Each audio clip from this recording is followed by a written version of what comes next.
Donc je suis, comme l'a dit M. Stassini, Chantal Patuano et mon collègue Patrick Vaz. Donc nous travaillons au comité départemental d'éducation pour la santé et nous sommes, nous, à la différence de vous, futurs professionnels de santé dans cet amphithéâtre, on est dans le champ de la prévention et de la promotion de la santé. Donc on travaille plus particulièrement avec les équipes de terrain en prévention primaire. Donc on va essayer d'être le plus succinct possible. Vous allez vite comprendre que vous avez des coordonnées d'un site internet et qu'après l'intérêt, ça sera peut-être d'aller y faire un tour. C'est qu'en fait, on va essayer d'être synthétique dans le temps qui nous est imparti pour vous donner quelques éléments, puisque la commande de M. Stassini au regard de votre congrès de 2 jours, c'est la notion de jeu sérieux. Donc là, vous allez voir que nous, on va vous montrer un exemple parmi tant d'autres, parce que ce ne sont pas les seuls outils qu'il y a au CODES. Un jeu qui s'apparente au jeu de société. Et puis si vous regardez un petit peu les données aujourd'hui, c'est aussi, on pourrait croire que les jeux vidéo, les jeux en ligne, le numérique a enterré les jeux de société. Eh bien non, pas du tout, puisqu'en fait les progressions, je le vérifiais là il y a quelques instants, sont de l'ordre d'à peu près 14%. Et la France est passée du coup devant l'Allemagne, qui était jusqu'à aujourd'hui première de vente de jeux de société. Donc nous sommes passés devant l'Allemagne, en sachant qu'aussi la particularité, c'est que c'est d'abord et avant tout souvent les adultes qui jouent. Alors qu'on a tendance à se dire, oh là là, les adultes ils sont trop sérieux, on ne va pas les faire jouer. Mais nous, vous allez voir qu'on les fait jouer. Donc, de façon... Voilà, non, je ne vais pas me faire mal, mais je vais le prendre comme ça, c'est plus pratique. Donc, je vais vous présenter succinctement, si l'ordinateur veut bien fonctionner. Voilà, le comité départemental d'éducation pour la santé. Monsieur Stassini vous a évoqué, et vous le savez déjà, le service sanitaire. Donc on va y participer modestement pour diverses raisons d'emploi du temps, et nous ne sommes pas, bien entendu, même si c'est gentil de le dire, Monsieur Stassini, les encadrants du service sanitaire, parce que c'est quand même la faculté qui organise cette nouveauté. Donc voilà. J'assume mon propos. Merci, c'est gentil. Donc, association loi 1901, donc dans le département des Alpes-Maritimes. Donc, on travaille avec l'ensemble du département et l'ensemble des professionnels. Comme vous le voyez, donc on est une équipe. Donc, Patrick et moi représentons une partie de l'équipe. Donc, nous sommes au CODES 8 personnes salariées, comme vous le voyez, avec des professions et des missions complètement différentes. Les missions du comité d'éducation pour la santé auxquelles vous pourrez faire appel. Alors, bien entendu, on parle du service sanitaire, mais pas que, parce qu'en tant que futur médecin, travaille dans les salles d'attente, etc., etc. Donc, vous pourrez éventuellement faire appel à des services comme le nôtre dans votre future activité. Donc, c'est un centre de ressources documentaires et pédagogiques. On va vous en présenter un petit morceau.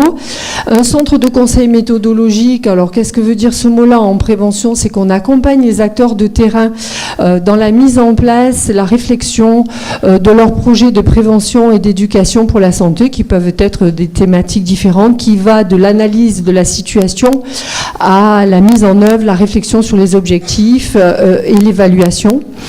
On est aussi un centre où on organise de la formation diverses et variées. Donc vous avez tout un espace sur le site qui vous précise les axes que l'on déploie. Alors avec des formations qui très souvent, pour pas dire en majorité, sont des formations qui entrent dans des dispositifs qui sont soutenus et financés par les services de l'État. Donc un avantage, c'est que ça n'a pas de coût pédagogique pour les gens qui y participent. On met en place des actions de terrain. Donc soit directement auprès des publics, mais aussi avec les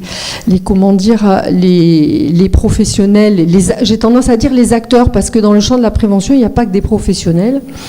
Et puis, on travaille aussi avec les instances, je dirais, institutionnelles qui définissent aujourd'hui les politiques départementales et régionales en matière de santé publique. Et puis, bon, on organise, ça c'est aussi un petit peu depuis la nuit des temps, si j'ose dire, le relais des campagnes nationales qui sont aujourd'hui lancées par Santé publique France. Alors, avant que de vous présenter, donc le jeu est une plateforme, enfin plus qu'une plateforme, hein, c'est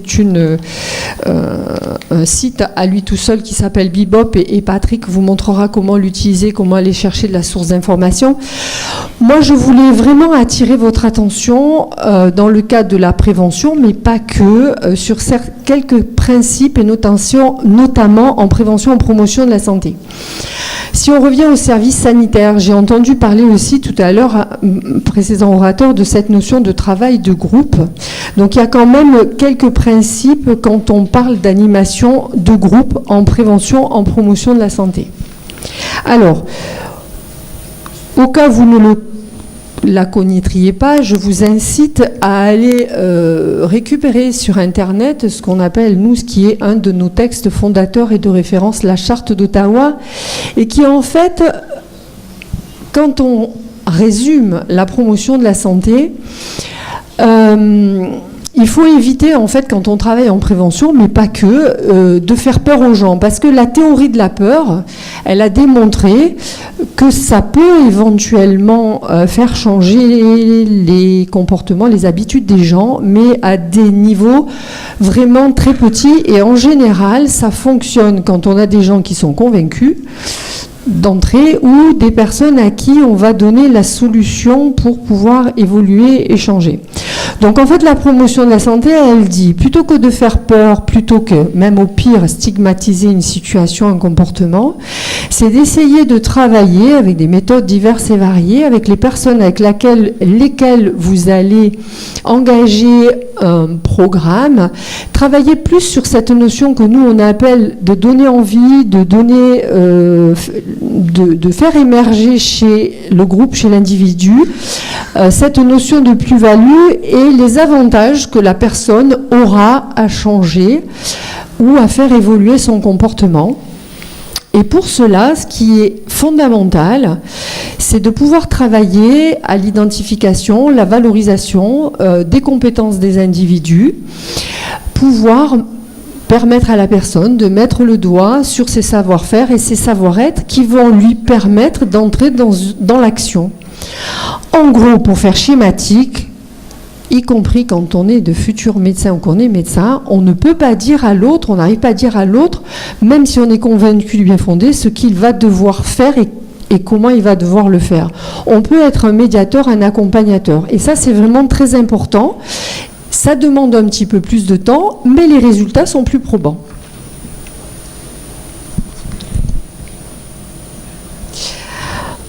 Une notion aussi que je voulais vous montrer par l'intermédiaire de cette diapositive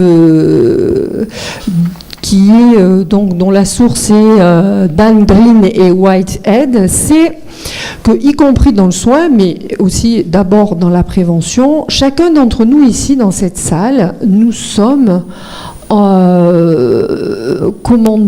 nous sommes dans la société, nous vivons et nos comportements, nos façons de faire sont fortement liés à des déterminants qui vont du coup déterminer notre santé. D'accord ? En sachant que sur le central et en prévention, en promotion de la santé encore plus, vous avez notamment toutes ces caractéristiques individuelles qui sont irréductibles chez chacun d'entre nous, que sont l'âge, le sexe et les facteurs héréditaires pour notre santé. Donc ça, c'est quelque chose que, en tout cas en promotion de la santé, même dans le soin, on ne peut pas forcément changer. En revanche, ce qu'il est intéressant de faire quand on travaille, y compris dans le soin, mais là, moi, je vais rester sur la notion de la prévention, de la promotion de la santé, c'est de prendre en compte pour chaque individu les facteurs qui agissent ou interagissent au moment où vous travaillez, où vous échangez, où vous mettez en place des choses avec un groupe ou une personne, qui vont permettre de définir avec elle, de définir avec le groupe, les actions à mettre en œuvre et les stratégies qui pourront être définies par la personne.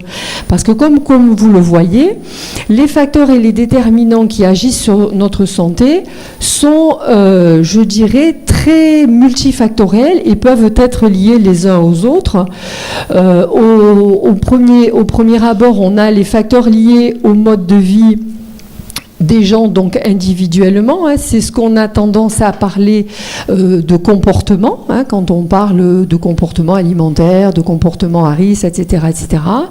On a aussi tout ce qui résonne pour nous avec le réseau social, notre lien avec les autres. Est-ce que j'ai un réseau d'amis? Est-ce que j'ai une famille? Est-ce que si je suis dans la difficulté, j'ai des ressources autour de moi qui vont pouvoir me soutenir, m'épauler, m'accompagner, m'aider?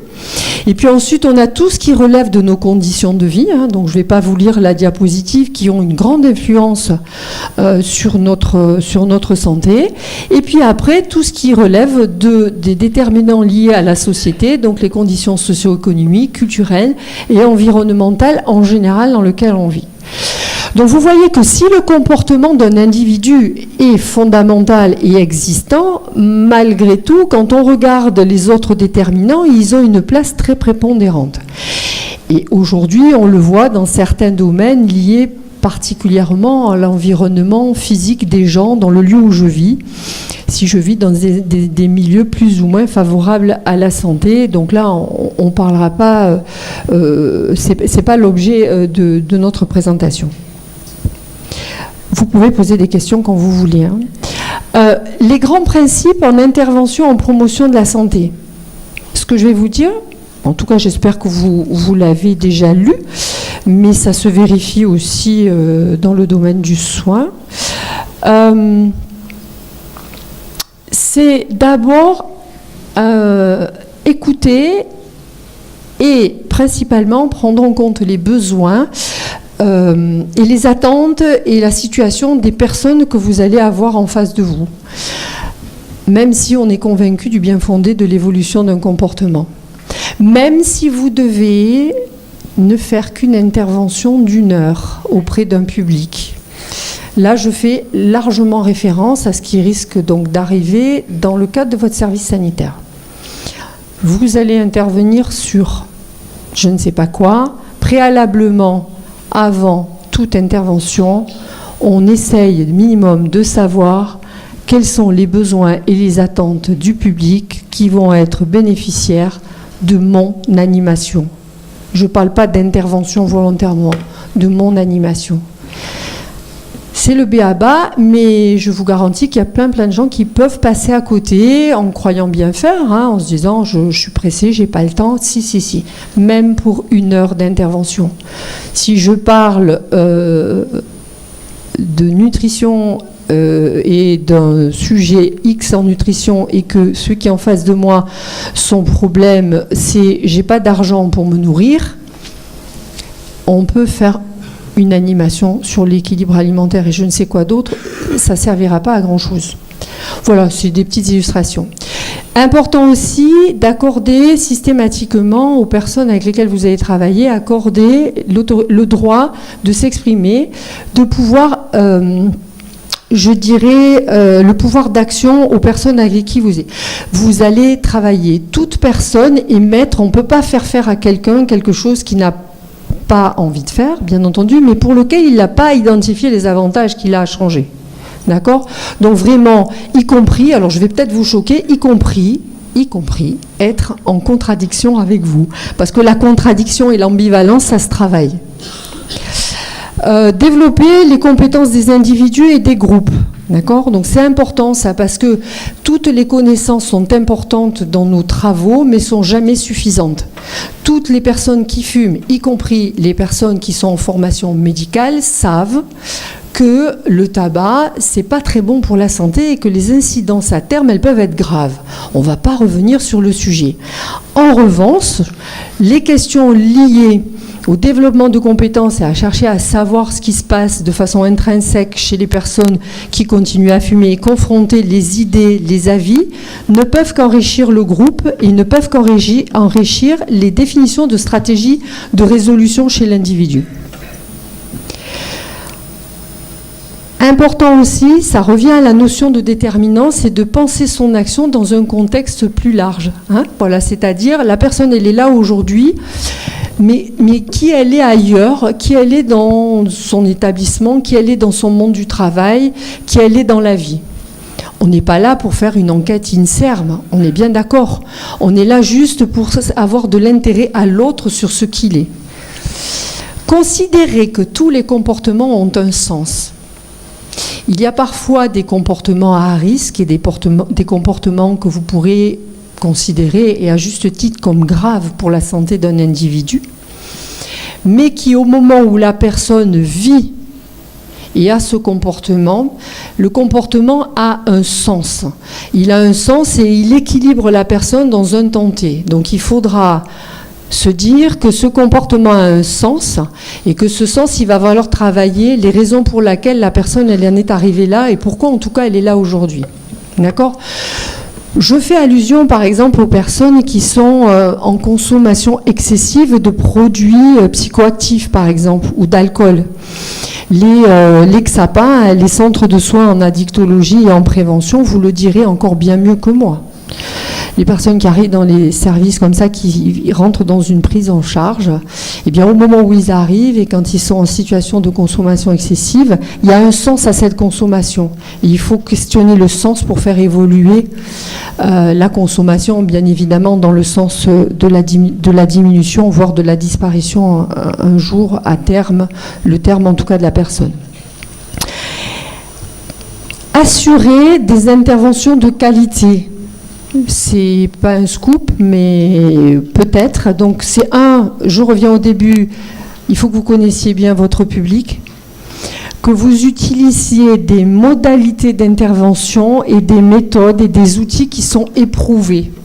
Aujourd'hui, dans le champ de la prévention et de la promotion de la santé, il y a des banques, Patrick va vous présenter tout à l'heure, il y a des bases et des banques de données, d'outils pédagogiques, d'outils didactiques qui sont validés, qui ont démontré leur efficacité, qu'il faut choisir en fonction du public, en fonction du sujet, en fonction de votre sensibilité.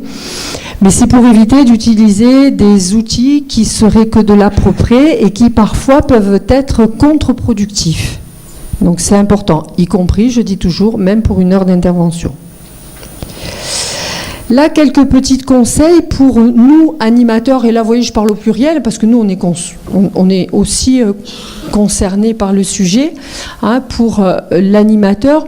Qu'est-ce que ça veut dire que travailler en prévention, quand on travaille avec des publics, c'est d'abord renforcer les facteurs de protection de la personne que j'ai en face de moi. Pour lui permettre en fait de continuer à construire un socle. C'est commencer par avoir un regard positif sur les personnes et attentif et mettre systématiquement le doigt sur les réussites des personnes parce que ça démontre aux personnes qu'elles sont en capacité d'eux, qu'elles ont les compétences d'eux. Il n'y a rien de pire que d'être toujours sur le négatif, parce que la personne, elle finira par vous dire, se traiter éventuellement de tous les noms d'oiseaux en disant « je suis incapable de faire les choses ». Ce qui est faux. Nous, on n'a jamais rencontré dans notre petite vie de promotion de la santé de gens incompétents. De personnes qui ont besoin d'aide, oui, mais de gens incompétents, il n'y en a pas. Il y a souvent des gens qui ne se sentent pas compétents pour divers raisons. Considérez que chacun a des aptitudes et des compétences. L'objectif, c'est d'aider la personne à développer son estime de soi et ses compétences psychosociales. C'est par exemple sa capacité à résoudre des problèmes, c'est sa capacité à se considérer, c'est sa capacité à considérer les autres. Parce que si je n'ai pas d'estime de moi suffisante, comment voulez-vous que je prétende à changer quelque chose pour moi, puisque finalement j'estime que je ne vaux pas grand-chose ou que finalement je n'ai pas beaucoup d'intérêt pour moi ou pour les autres. valoriser la personne et l'environnement et aider à renforcer son identité et trouver les raisons, les plus-values qu'elle va avoir à mettre en œuvre pour se protéger dans la vie. Pour le côté générique, donc je vais m'arrêter là parce qu'il y a plein de choses qui existent. Donc moi je vous conseillerais 2 outils que vous trouvez en ligne. Alors il y en a un que vous trouvez complètement en ligne, c'est outils d'intervention en éducation pour la santé, les critères de qualité. Ça vous permettra de voir un petit peu comment on regarde, qu'est-ce que c'est qu'un outil de qualité. Donc ça, c'est l'Institut national de prévention et d'éducation pour la santé qui aujourd'hui est Santé publique France. Donc un organisme plus que valide et validé. Et puis donc ça c'est un outil, donc c'est un ouvrage qui est donc 25 techniques d'animation pour promouvoir la santé, donc à destination des animateurs de territoire pour pouvoir mettre en place les choses. Voilà pour la première. On vient de le commander à la fac de médecine. Voilà. Écoutez, bravo. Voilà, je pense que je voulais vous en faire dédicacer un, je l'ai oublié dans la voiture. C'est pas grave, mais c'est pas la dédicace qui est importante, c'est que, en fait, je vais vous dire, ce bouquin, cet ouvrage, il a été créé en région PACA par l'ensemble des comités d'éducation pour la santé, donc chargés de projets, direction, qui pouvaient. J'en ai fait partie. Il n'y avait pas que moi. Nous sommes, vous verrez, toute une équipe. Alors, vous allez pouvoir vous poser la question pourquoi 25, pas 24, pas 23, pas 30. La consigne qu'on s'était donnée, c'est les pouvoirs dans cet ouvrage d'écrire en fiche action utilisable facilement les techniques d'animation que nous avons nous-mêmes éprouvées sur le terrain.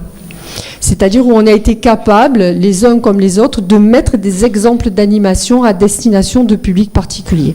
C'est pour ça qu'il n'y en a que 25. Voilà. Voilà, donc là vous avez les coordonnées, mais vous les aurez du comité d'éducation pour la santé. Donc on est localisé sur Nice-Ouest. Je vais, avant de passer la parole à mon collègue Patrick,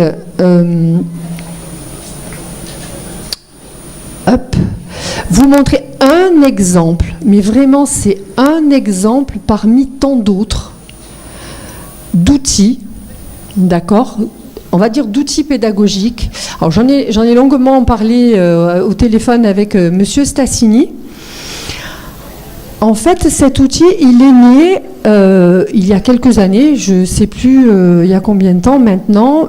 C'était à la suite notamment des enquêtes épidémiologiques qui avaient été menées dans l'hémisphère sud et qui démontraient en fait qu'il y avait aujourd'hui c'est bien connu, certaines catégories de population, enfin de type de peau, qui, à l'exposition solaire, dans le temps, provoquaient des mélanomes malins, donc c'est pas à vous que je vais apprendre ce que c'est qu'un mélanome. Donc l'objectif c'est de se dire travailler le plus en amont possible en prévention primaire et prévention précoce.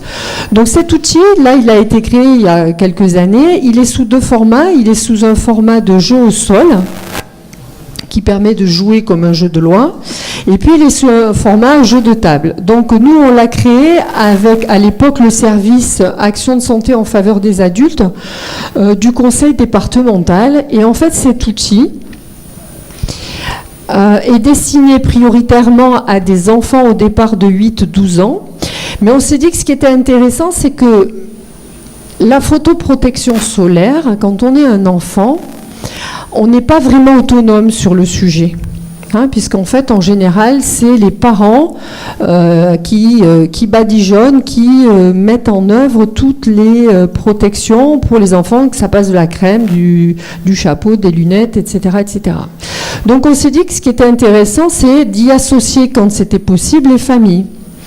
Et puis, on s'est dit aussi qu'il y avait une tranche de la population qui était, après, à un moment donné, un peu réfractaire à l'utilisation de produits solaires.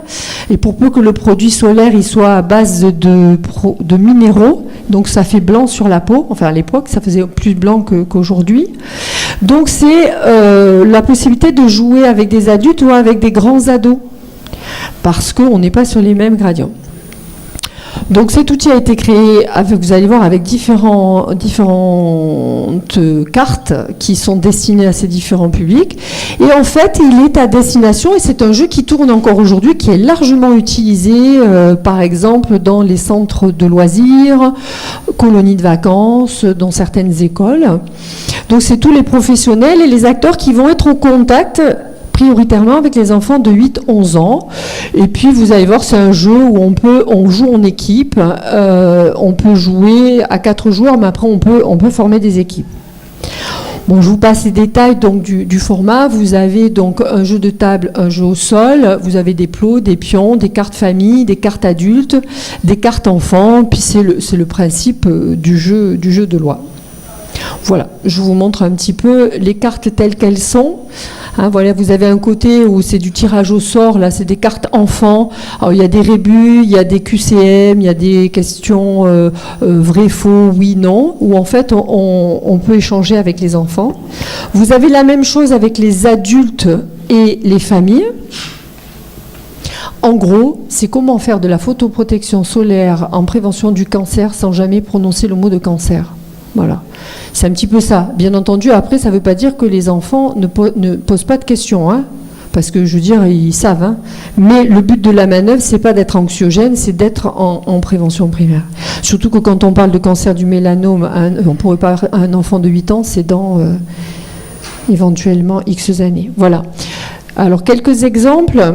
Donc ça, on vous a mis des photos, puisque ça a déjà été utilisé. Donc, l'objectif, c'est ludique et interactif. Donc on revient, si vous voulez, au sujet qui nous rejoint aujourd'hui. Alors, ce jeu au sol ou ce jeu de table est un prétexte. C'est pas je joue pour gagner. Alors les enfants, ils aiment bien gagner, c'est sûr, on y arrive toujours.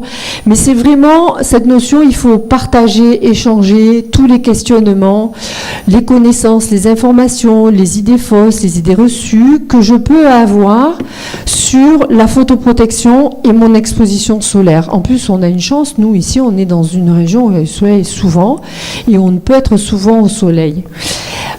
Et puis, bien entendu, il y a quand même un côté éducatif, c'est revisiter, re-questionner toutes les différentes mesures et les méthodes pour mieux profiter de cette chance que l'on a, c'est d'avoir du soleil et d'être plus en sécurité. Donc le jeu est vraiment un prétexte. Alors, comme je vous l'inscris, donc il s'inscrit vraiment dans une démarche de promotion de la santé et il poursuit 2 finalités éducatives, ce jeu.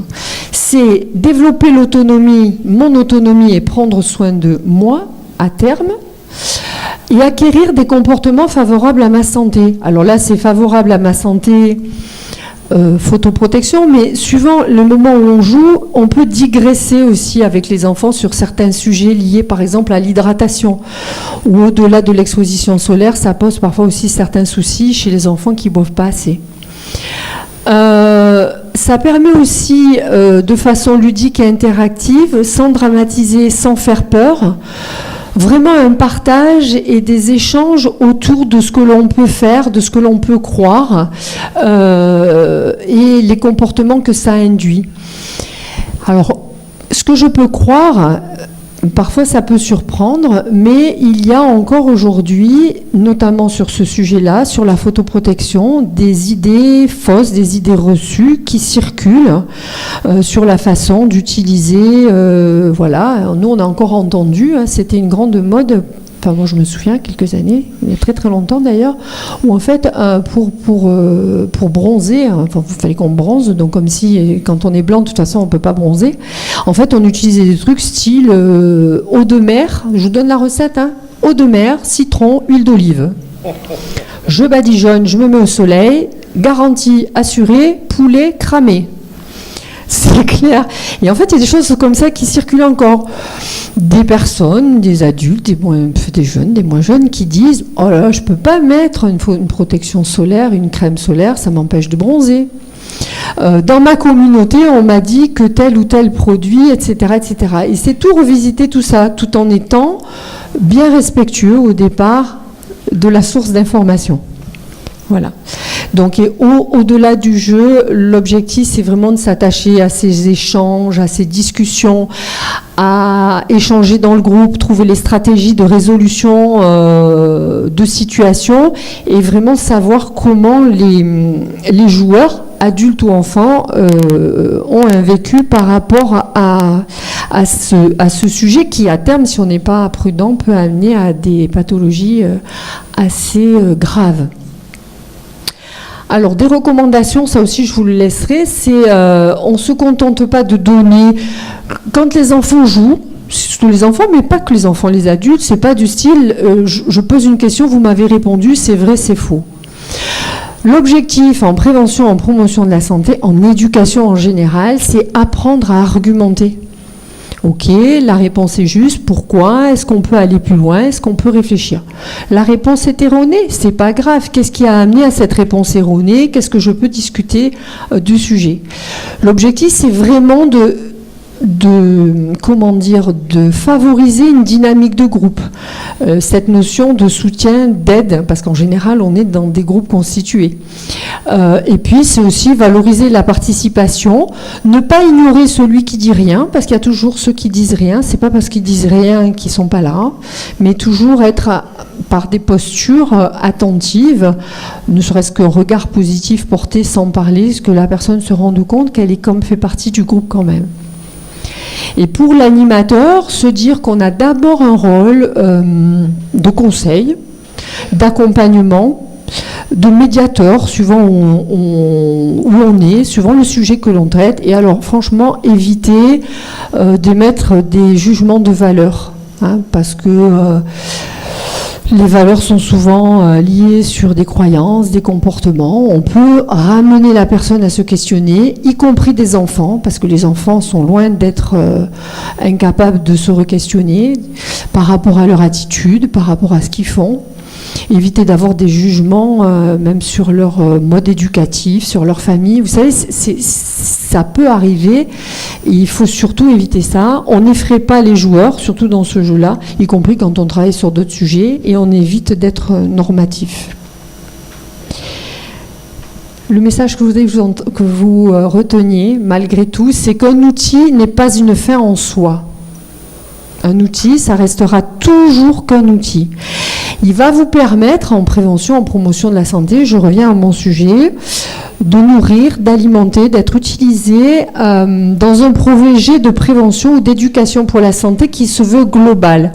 Prendre ce jeu, qui est tout sympa, le poser au sol, on joue avec des enfants, il n'y a rien avant, il n'y a rien après, ça n'a que peu de sens.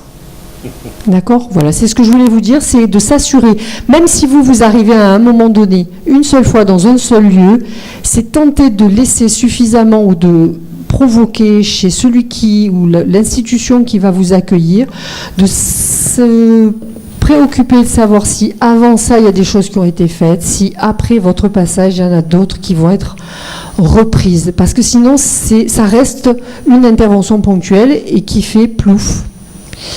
Voilà, c'est ce que je voulais vous dire sur les outils. Et je vais laisser la place à Patrick qui va vous montrer comment vous pouvez avoir d'autres outils que celui-là. Merci. Alors moi je vais vous présenter une base de données qui s'appelle Bebop, que vous retrouvez en ligne sur bebop.org. Donc voilà, vous l'avez là. C'est la plus grosse base de données de promotion et d'éducation pour la santé en France. Elle référence à peu près 25 000 notices. Donc le côté BIB, vous allez retrouver tout ce qui est ouvrages, rapports, thèses, mémoires, articles de revue. Et tout ce qui est BOP, c'est une base d'outils pédagogiques. Donc là, vous allez retrouver tout ce qui est jeux, manettes pédagogiques, expositions, DVD, CD-ROM.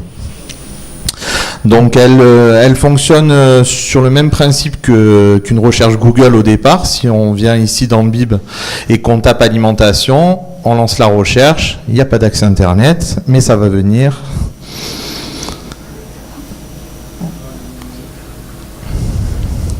On doit être beaucoup sur le réseau. Alors attendez, on va relancer.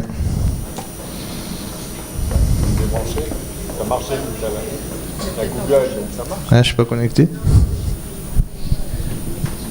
Pourtant, il était bien mis. Si, c'est la page actuelle, pas dans le cache.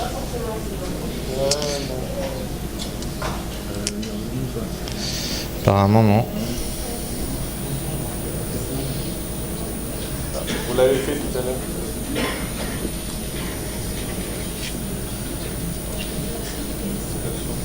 Si on fait court avec là. Sinon, je vais essayer de le mettre en Wi-Fi peut-être.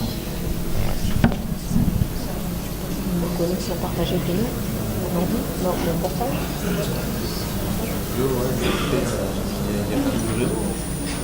Oui, non, c'est sûr, au cas où. Par contre, je ne le fais pas parce que je ne sais pas faire.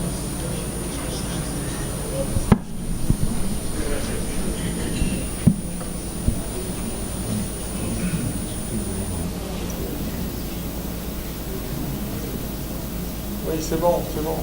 C'est juste le certificat là qu'il y a. Voilà. Ouais, il suffit que ça aille sauter.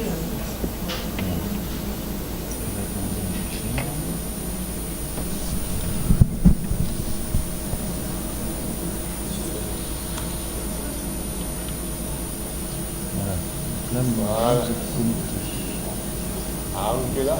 Ah, j'ai fermé votre onglet, non? C'est pas grave, ça, on va le remettre. Ouais. C'est bon. Merci. Merci Jean-Christophe.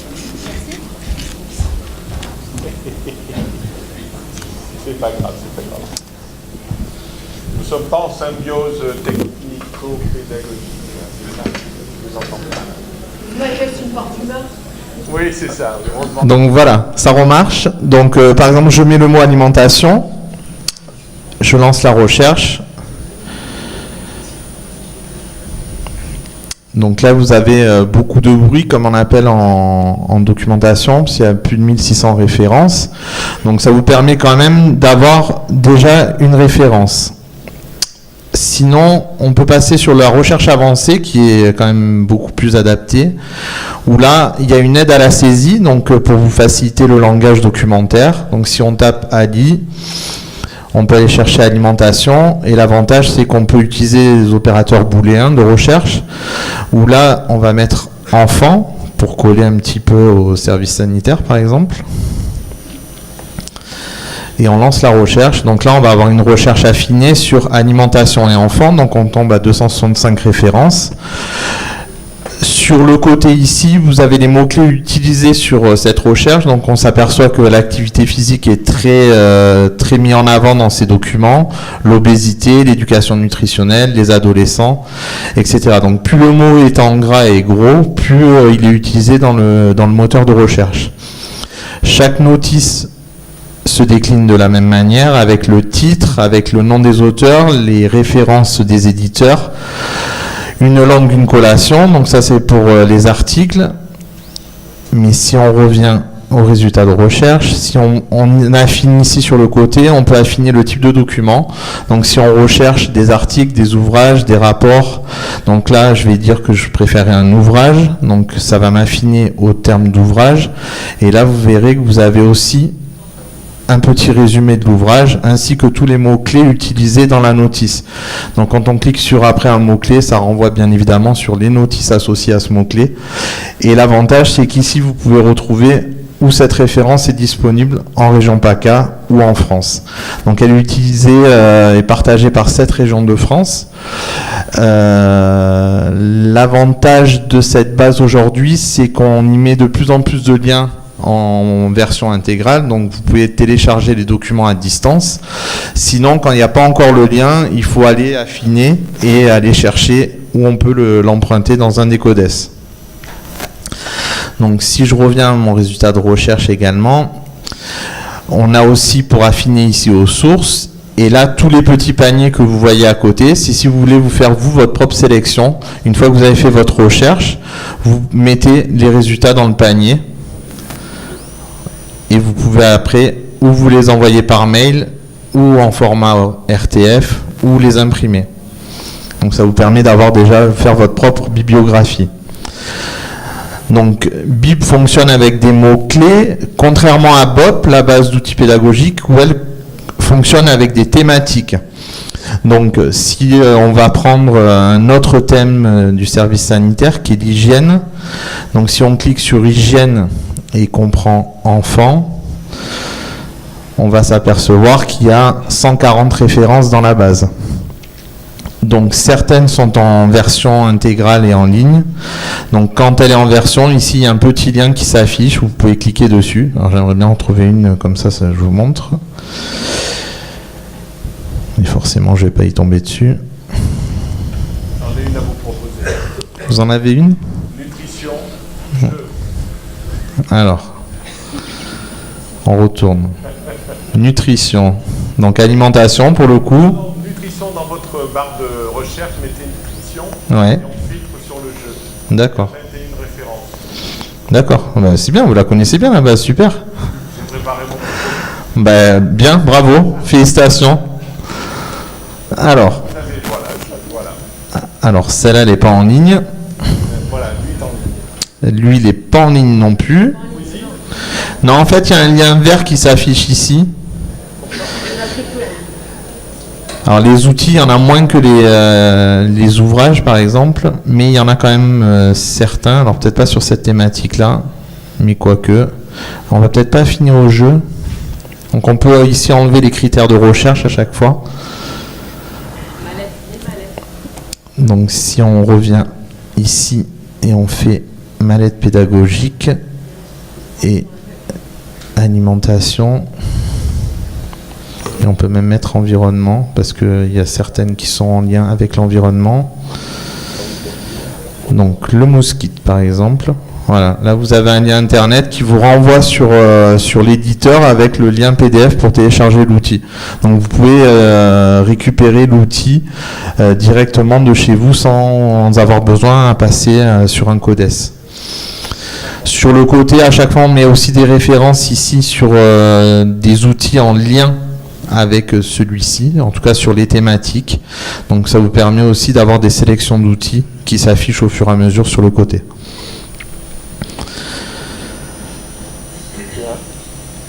Vous pouvez vous abonner au Tube. C'est une lettre électronique qu'on envoie on envoie à peu près 3 à 4 lettres par an qui fait une référence sur toutes les sélections qu'on met dans Bib et dans Bop. Ici, vous pouvez retrouver l'ensemble des régions qui participent en vert foncé dans la base de données, qui sont les administrateurs et les collecteurs.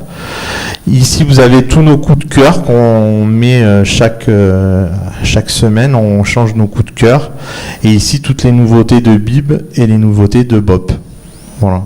Donc tous ces outils sont en accès libre et gratuit.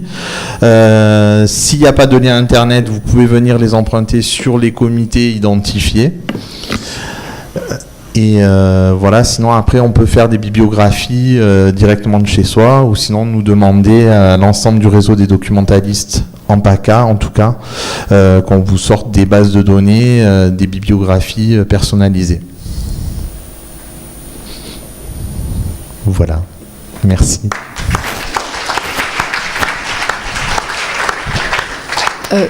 Pour faire le lien avec les outils, une précision, nous interviendrons 2 fois dans le cadre du service sanitaire, en février et en mars. On a été sollicité, ça va être court, mais sur le sujet alimentation, activité physique. Donc avec ma collègue diététicienne au CODES, on est en train de faire un recensement d'outils téléchargeables de qualité. Hein, enfin, en tout cas, alors ce que Patrick a dit aussi, hein, c'est que tout ce que vous avez là-dessus, c'est passé à la moulinette, quoi. C'est pas mis comme ça sur un site, c'est passé à la fourche codine des professionnels de la pédagogie et de la documentation. Et donc on arrivera avec, parce qu'il n'y en a pas beaucoup quand même en ligne, mais on arrivera en fait dans ces temps, dans ces réunions, avec des outils qu'on vous donnera, on vous fera, normalement on a prévu de vous faire travailler un peu sur certains outils pour réfléchir, mais que vous pourrez télécharger pour être autonome. Parce que nous au CODES par exemple, on a des outils sur l'alimentation, en général on en a un exemplaire de chaque à prêter. Vu le nombre d'étudiants, le nombre d'animations sur le terrain, ça deviendrait compliqué. Voilà, c'est ce que je voulais juste vous préciser pour les interventions dans le cadre du service sanitaire.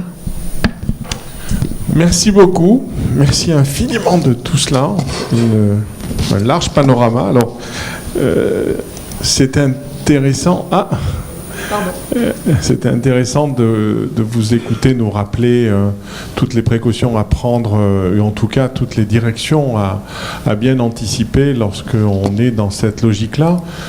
Finalement, on retrouve un petit peu des éléments qui ont été dits en première partie de la matinée par rapport aux actions pédagogiques. Il est clair que pour faire progresser nos étudiants, si on commence à leur dire « t'es nul, casse-toi », ça marche pas.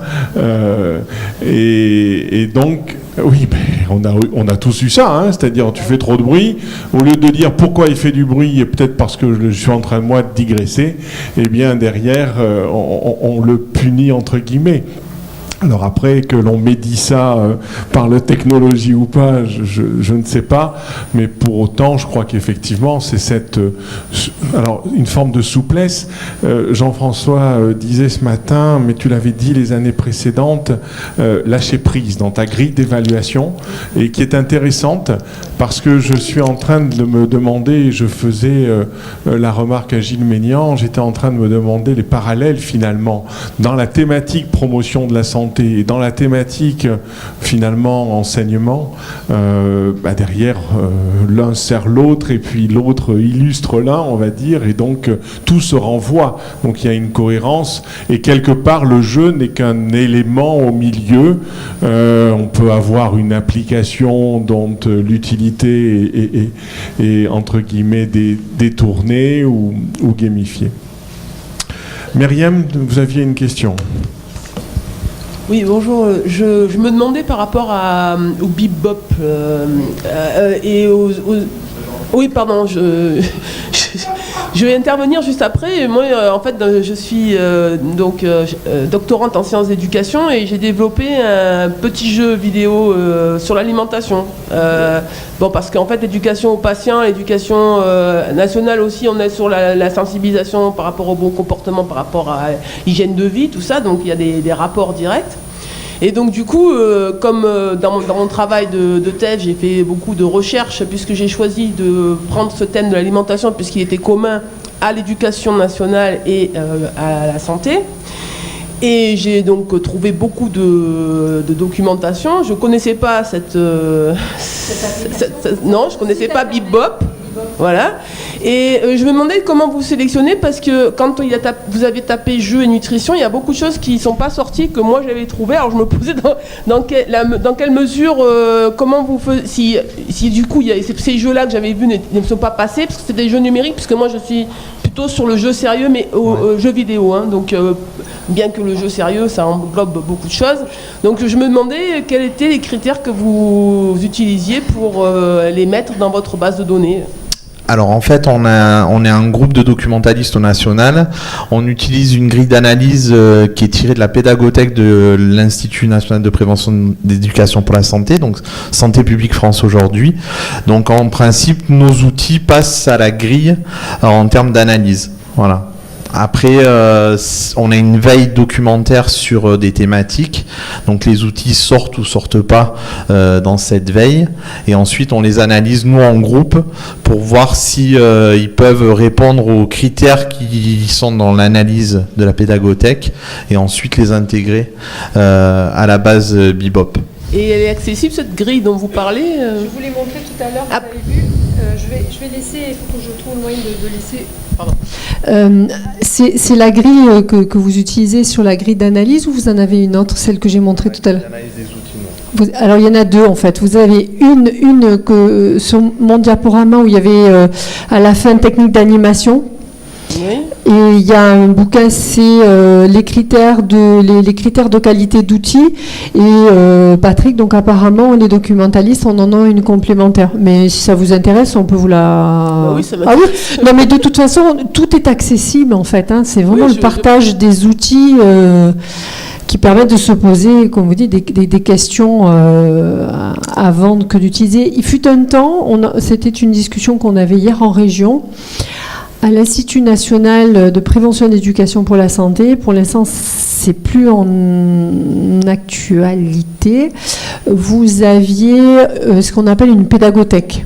C'est qu'en fait, tout producteur d'outils, quelle que soit la forme, était en capacité de faire remonter son outil Et en fait, il y a eu des professionnels de l'éducation, de la promotion de la santé, etc., de la pédagogie, qui passaient les choses à l'analyse, à la réflexion, qui cassaient pas les gens, mais qui donnaient des recommandations. Vous avez une base de données intéressante, je pense, qui va vous titiller. Allez sur PIPSA. Ça s'écrit PIPSA. Pour tout le monde, hein. .be, c'est un site, une organisation qui est située en Belgique et en fait qui, au niveau même international, hein, donc si on peut récupérer des outils, on peut même en soumettre et qui en fait porte des observations objectives. Voilà, sur l'outil. Parce que le but, c'est ça aussi. Hein, c'est pas, nous, on est convaincus de ça en promotion, en éducation pour la santé, en éducation. L'objectif, c'est objectivité, bienveillance, accompagnement, casse pas les. Voilà. Donc, oui, non, mais c'est accessible. Il n'y a pas de souci. Vous avez les coordonnées à votre disposition. D'accord, merci. Mais de rien. Merci. Est-ce qu'il y a des questions parmi l'auditoire ? Alors, je pose la question tant aux masters ISA qu'aux étudiants kiné. Pas de questions ? Ça vous a paru très clair ? On les posera. Oui. Peut-être juste une remarque. Vous avez connaissance, j'imagine, parce que c'est votre spécialité, des UNT, des universités numériques thématiques. Oui, d'un petit peu de loin. Oui, c'est pas, on travaille pas forcément beaucoup avec eux. Et est-ce que ça peut ou pourrait rejoindre celle sur la santé ? Parce qu'il y a une université thématique dans ce champ-là. Alors écoutez, franchement, je vais vous répondre que je n'en sais rien parce que je ne le connais pas suffisamment pour vous dire oui ou non, mais pourquoi pas, peut-être. Je ne sais pas, comme je ne les connais pas vraiment.